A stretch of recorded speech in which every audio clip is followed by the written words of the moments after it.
જય Hind. Only first ચેનલમાં તમારા દરેક મિત્રોનું હાર્દિક સ્વાગત છે. તો આજે આપણે વિડીયોમાં જોઈએ કે મિત્રો પોલીસ કોન્સ્ટેબલ અને પીએસઆઈ જેવી પરીક્ષા છે ટૂંક સમયમાં આવેલી છે અને પરીક્ષાની પૂર્વ તૈયારી મિત્રો આપણે કેટલાક વિડીયો મૂકવાની શરૂઆત કરી છે. તો આજના આપણા વિડીયોમાં જે આપણો ટોપિક છે જેનું નામ છે મિત્રો બંધારણ. તો બંધારણ ટોપિક મિત્રો તમારી સમક્ષ આપણે મૂકીએ છીએ અને જે બંધારણ મિત્રો છે એ પોલીસ કોન્સ્ટેબલ મિત્રો 30 માર્કનું પૂછાવાનું છે અને પીએસઆઈની અંદર 25 માર્કનું પૂછાવાનું છે. તો બંધારણ ટોપિક વિડીયો પૂરેપૂરા જોજો. આજનો આપણો જે વિડીયો છે મિત્રો ભાગ નંબર 29 છે. કયો છે? ભાગ નંબર 29 છે કે જેની અંદર તમને 30 એમસીક્યુ પ્રકારના પ્રશ્નો મળશે. કેવા એમસીક્યુ પ્રકારના પ્રશ્નો મળશે? વેરી મોસ્ટ ઇમ્પોર્ટન્ટ પ્રશ્ન છે, કારણ કે મિત્રો દરેકે જે મિત્રો પ્રશ્નો છે પ્રશ્નો આગળની કોઈને કોઈ પરીક્ષામાં પૂછાયેલા પ્રશ્નો છે, એટલે કે વેરી મોસ્ટ ઇમ્પોર્ટન્ટ પ્રશ્નો તમારી સમક્ષ હું લઈને આવ્યો છું. તો વિડીયો પૂરેપૂરો જોજો. દરેક વિડીયોમાં 30 પ્રશ્નો તમને મળશે. શરૂઆત કરીએ આજનો વિડીયો. ભાગ નંબર 29, પ્રશ્ન 1 તમારી સમક્ષ છે. જોઈએ કે મૂળભૂત ફરજોમાં નીચે પૈકી કોનો સમાવેશ થતો નથી એવું પૂછ્યું છે. મૂળભૂત ફરજોમાં કોનો સમાવેશ થતો નથી? જવાબ આવશે ઓપ્શન સી, મહિલા તથા બાળકોનું જે રક્ષણ કરવું. મહિલા તથા બાળકોનું રક્ષણ કરવું એ રક્ષણની જે જવાબ છે એની અંદર મિત્રો એ મૂળભૂત ફરજોમાં સમાવેશ થતો નથી. બરોબર, જવાબ આપણો બનશે ઓપ્શન સી જવાબ. એટલે કે મૂળભૂત ફરજોમાં મહિલા તથા બાળકોનું રક્ષણ કરવું એનું સમાવેશ થતો નથી, પરંતુ હિંસાનો ત્યાગ કરવો, વૈજ્ઞાનિક માનસ કેળવવું, આપણી સંસ્કૃતિના સમૃદ્ધ વારસાની જાળવણી કરવી એ મિત્રો આપણી મૂળભૂત ફરજો છે, પરંતુ મહિલા અને બાળકોનું રક્ષણ કરવું એ આપણી મૂળભૂત ફરજ નથી. જવાબ બનશે ઓપ્શન સી જવાબ. પ્રશ્ન આપણે આગળ ચર્ચા કરીએ. ભારતમાં સૌથી વધુ વૃદ્ધોની સંખ્યા કયા રાજ્યમાં છે? તો ભારતમાં સૌથી વધુ વૃદ્ધોની સંખ્યા છે અરુણાચલ પ્રદેશમાં. ઓપ્શન સી જવાબ આવશે. અરુણાચલ પ્રદેશ, ઓપ્શન સી જવાબ. પ્રશ્ન આપણે આગળ ચર્ચા કરીએ કે ભારતીય સંઘ રાજ્યોમાં નીચેના પૈકી છેલ્લે જોડાયેલું રાજ્ય કયું છે? તો ઓપ્શનની જવાબ આવશે ગોવા. ઓપ્શનની જવાબ આવશે ગોવા. જે પ્રશ્ન આપણે આગળ ચર્ચા કરીએ કે સંસદમાં કયું ગૃહ કાયમી ગૃહ છે? તો મિત્રો જે સંસદમાં જે રાજ્યસભા છે એ રાજ્યસભા કાયમી ગૃહ છે. બરોબર છે. જવાબ આવશે ઓપ્શન બી, રાજ્યસભા. પ્રશ્ન આપણે આગળ ચર્ચા કરીએ કે રાષ્ટ્રીય પછાત વર્ગ આયોગના પ્રથમ અધ્યક્ષ કોણ હતા? તો મિત્રો રાષ્ટ્રીય પછાત વર્ગ આયોગના પ્રથમ અધ્યક્ષ હતા જસ્ટિસ R.N. પ્રસાદ. ઓપ્શન બી જવાબ શું હતા? કોણ હતા? Justice R.N. પ્રસાદ. ઓપ્શન બી જવાબ બનશે. અને આ પ્રશ્ન GPSC social welfare officer class 2 તારીખ 25/2/2017 લેવાની પરીક્ષામાં પૂછાયેલો પ્રશ્ન છે. તો જવાબ શું આવશે? Justice R.N. પ્રસાદ. ઓપ્શન બી જવાબ બનશે. જો પ્રશ્ન આગળ ચર્ચા કરીએ. પ્રશ્ન છે કે પંજાબના એક ધનિક નાગરિકે ગુજરાતમાં ઉદ્યોગ શરૂ કર્યો અને આમાં કયો મૂળભૂત હક સમાયેલો છે? તો મિત્રો પંજાબના એક ધનિક નાગરિકે ગુજરાતમાં ઉદ્યોગ શરૂ કર્યો.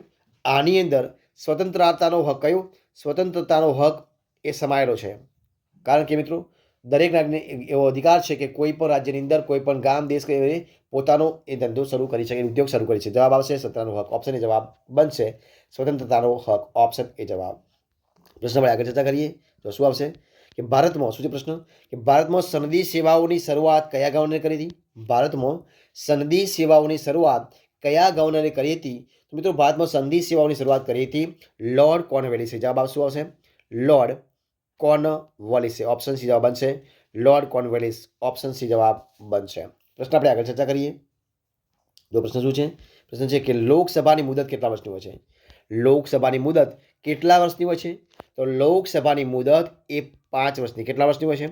5 વર્ષની હોય. જવાબ આવશે ઓપ્શન બી, 5 વર્ષની હોય છે. જવાબ આવશે ઓપ્શન બી જવાબ બનશે 5 વર્ષ. પ્રશ્ન આપણે આગળ ચર્ચા કરીએ કે ભારતના શું છે પ્રશ્ન? ભારતના કેટલા રાજ્યોમાં વિધાન પરિષદ છે? ભારતના કેટલા રાજ્યોમાં વિધાન પરિષદ છે? તો મિત્રો 6 રાજ્યોમાં. ઓપ્શન સી જવાબ આવશે 6 રાજ્યોની અંદર. ઓપ્શન સી જવાબ 6 રાજ્યોમાં. પ્રશ્ન આગળ ચર્ચા કરીએ કે ભારતીય બંધારણમાં કયા અનુચ્છેદ હેઠળ રાજ્યોમાં રાષ્ટ્રપતિ શાસન લાગુ થઈ શકે છે? તો મિત્રો ભારતીય બંધારણમાં અનુચ્છેદ નંબર 356 અનુચ્છેદ નંબર 356ની અંદર રાજ્યોમાં રાષ્ટ્રપતિ શાસન લાગુ થઈ શકે છે. તો જવાબ આવશે ઓપ્શન સી, અનુચ્છેદ 356.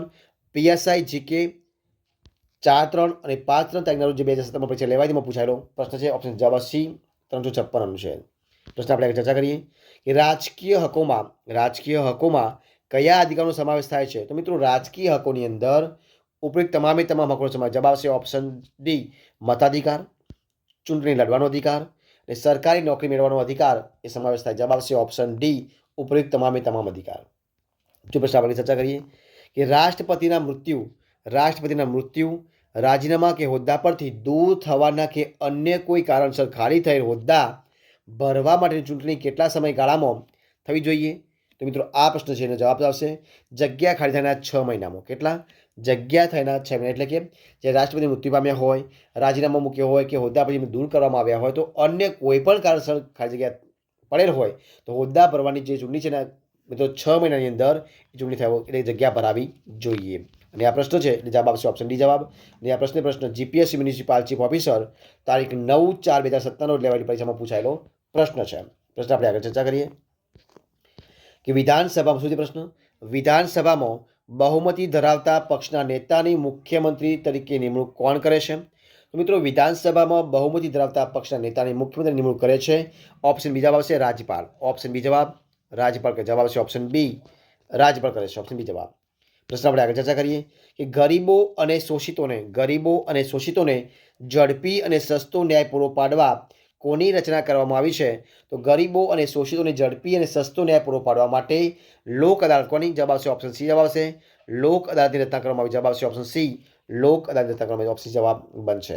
પ્રશ્ન આપણે આગળ ચર્ચા કરીએ કે ભારતના કોઈપણ રાજ્યની વિધાનસભાની વધુમાં વધુ કેટલી સંખ્યા હોવી જોઈએ? તો મિત્રો ભારતના કોઈપણ રાજ્યની અંદર વિધાનસભાની વધુમાં વધુ બેઠકો હોવી જોઈએ, એટલે કે સંખ્યા હોવી જોઈએ 500. 500 વધારે ન હોવું જોઈએ. એટલે જવાબ આવશે ઓપ્શન એ જવાબ બનશે 500. ઓપ્શન એ જવાબ બનશે. પ્રશ્ન આપણે આગળ ચર્ચા કરીએ કે બંધારણમાં શરૂઆતમાં કેટલા અનુચ્છેદ અને પરિશિષ્ટ હતા?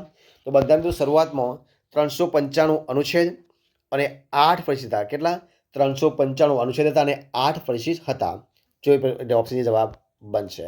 પ્રશ્ન આપણે આગળ ચર્ચા કરીએ કે ભારતના બંધારણમાં શું છે પ્રશ્ન? ભારતના બંધારણમાં નિયંત્રણ મહાલેખા પરીક્ષક એટલે કે કમ્પ્ટ્રોલર ઓડિટર જનરલ ઓફ ઇન્ડિયાની નિમણૂક કોણ કરે છે?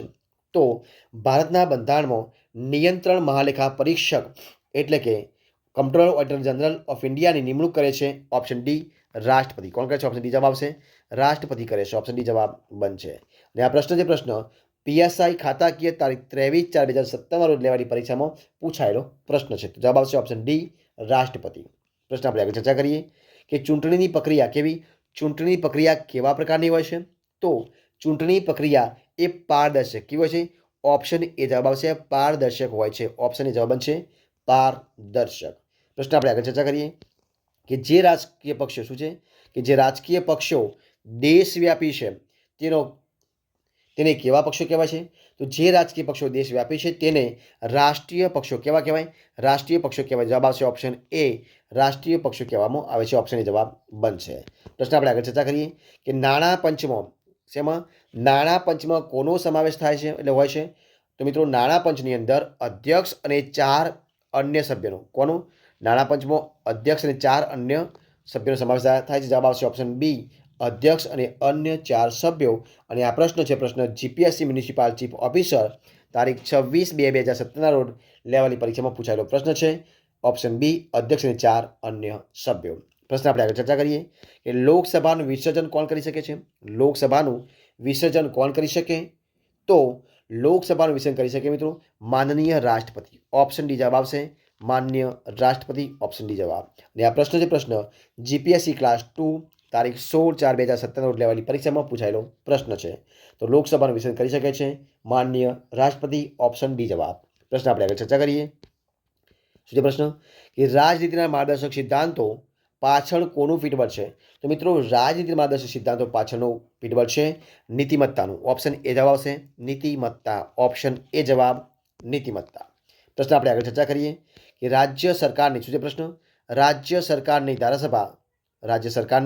ધારાસભાના સંદર્ભમાં આપેલ વિધાન ધ્યાને લઈ સાચા વિધાન પસંદ કરવા છે. મિત્રો 2 વિધાનો આપ્યા છે. જો પહેલો છે કે ધારાસભાનું કાર્ય રાજ્યના અસરકારક અને કાર્યક્ષમ શાસન માટે કાયદા ઘડવાનું છે. બીજું છે ધારાસભામાં વિધાનસભા અને વિધાન પરિષદનો સમાવેશ થાય છે. આ 2 પોઈન્ટ છે. તો મિત્રો જે સાચા વિધાનો છે બંને સાચા જવાબ આવશે ઓપ્શન સી. બંને સાચા જવાબ આવશે ઓપ્શન સી જવાબ બનશે. પ્રશ્ન આપણે આગળ ચર્ચા કરીએ કે જો કોઈ કારણસર શું છે કે જો કોઈ કારણસર રાષ્ટ્રપતિ અને ઉપરાષ્ટ્રપતિ જો કોઈ કારણસર રાષ્ટ્રપતિ અને ઉપરાષ્ટ્રપતિ બંને પદ ખાલી હોય ત્યારે એમના કાર્યો કોણ સંભાળે છે?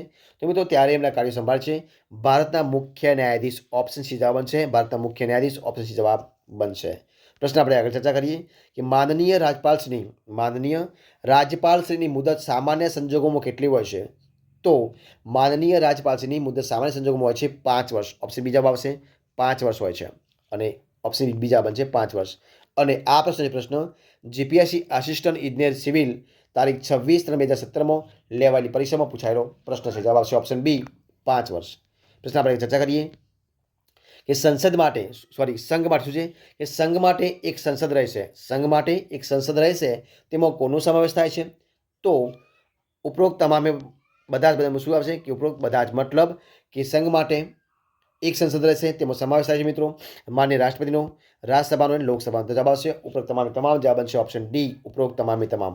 પ્રશ્ન આપણે આગળ ચર્ચા કરીએ કે ભારતમાં કઈ પ્રજા બહુમતીમાં છે? તો જવાબ આવશે ઓપ્શન એ હિન્દુઓ. ઓપ્શન એ જવાબ છે હિન્દુઓ. ઓપ્શન એ જવાબ હિન્દુઓ.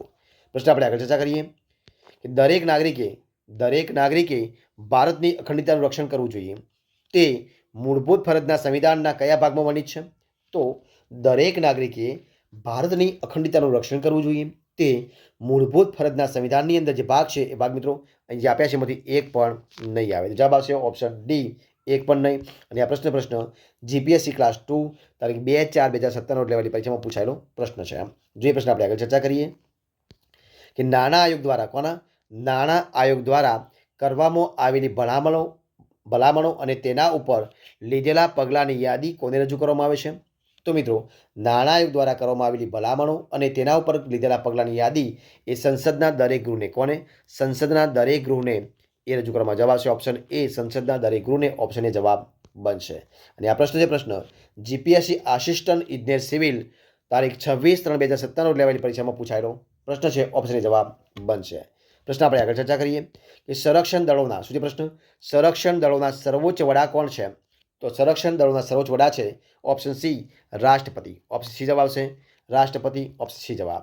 તો મિત્રો અહીંયા આપણે જે 30 પ્રશ્નો મિત્રો વિડીયો છે એ સંપૂર્ણપણે આપણે પૂરો કરીએ છીએ. જો તમને મારો વિડીયો ગમ્યો હોય, પસંદ આવ્યો હોય, યુઝફુલ લાગ્યો હોય તો એને લાઇક કરો, કોમેન્ટ કરો, તમારા મિત્રો વિડીયો શેર કરો અને છેલ્લે ચેનલમાં નવા હોય, ચેનલ સબસ્ક્રાઈબ ન કરી હોય તો ઓનલી ફર્સ્ટ ચેનલને સબસ્ક્રાઈબ કરવા માટે વિનંતી છે. મારા વિડીયોને પહેલાંથી છેલ્લા સુધી જોવા માટે તમારા દરેક મિત્રોનો હું દિલથી ખૂબ ખૂબ આભાર માનું છું. ફરી મળીશું એક નવા વિડીયો સાથે, નવા ટોપિક સાથે. ત્યાં સુધી બની રહો. જય હિન્દ, જય ભારત, જય ગરવી Gujarat. All the best of luck.